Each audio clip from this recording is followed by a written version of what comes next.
נוכל לעמוד מאחוריו ולפסול את החברה הזאת מלהתמודד למכרזי מדינה. המהלך הדרמטי הזה שמקדמים אגף החקירות במשטרה, הפרקליטות האזרחית והחשב הכללי באוצר נועד להרחיק את ארגוני הפשע ממכרזי המדינה, אחד מצינורות הכסף המשמעותיים שלהם. קודם כל אנחנו מדברים פה על עולם שנקרא אכיפה אזרחית, שאנחנו נלחמים בתופעות של עבריינות ופשיעה לא רק באמצעות הגשת הליכים פליליים לבית המשפט. במקרה הזה הציגו בפנינו תופעה מאוד מטרידה של כניסת פשיעה מאורגנת וגורמי פשיעה למכרזי מדינה.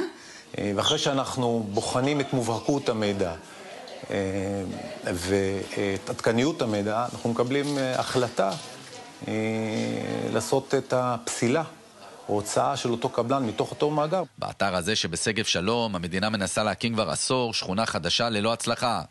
כל הקבלנים שזכו במכרז זכו גם באיומים מצד גורמים עבריינים ונטשו את העבודות. אחד מהם הוא קבלן התשתיות שלב אדרי שקיבל גם כן איומים, אבל החליט בכל זאת להישאר בשטח. אני ניגשתי למכרז הזה אחרי שזכינו בו, התחלנו לקבל טלפונים, גם אני וגם האנשים שלי, שרובם עזבו את השטח, לא המשיכו לעבוד, לא רצו להסתכן. עד שזה הגיע למצב של שבוע שעבר מגיע מבריק לשטח עם שתי אנשים רעולי פנים, חמושים באקדחים. אומר לך, יש לך 10 דקות לצאת מהשטח או שאנחנו מפרקים אתכם. הפעם במשטרה החליטו ללכת עד הסוף ולהבטיח את אתר העבודות 24 שעות ביממה. עיניכם הרואות, הפועלים בשטח ולצידם השוטרים. אתה נתקל בבעיות כאלה כמעט בכל מכרז. זה מתחיל מהתופעה של הפרוטקשן של נושא השמירות באתרים. אבל אני יכול להגיד לך שמעטפת, כמו שקיבלתי עכשיו מיחידת יואב בסיפור הזה, אף פעם לא נתקלתי מהמשטרה בשיתוף פעולה כזה. על פי התוכנית החדשה למכרזי המדינה, יוכלו לגשת כל החברות שעומדות בקריטריונים להתמודדות במכרזים גדולים.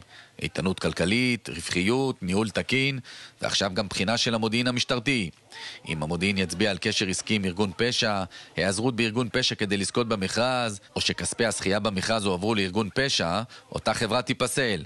מעין רשימה שחורה. אם נמצא 1, 2, 10, 20 או 100, כמה שנמצא שם שיש מספיק מידע והוא מספיק חזק, שהגורמים האלה הם מסוכנים דיים כדי שאפשר יהיה לפסול אותם, אז הם ייפסלו מהמרשם.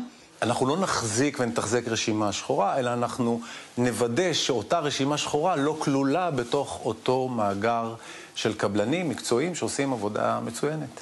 אם אתה לא נמצא בתוך המאגר, בעצם אין לך את היכולת להתמודד באותם מכרזים.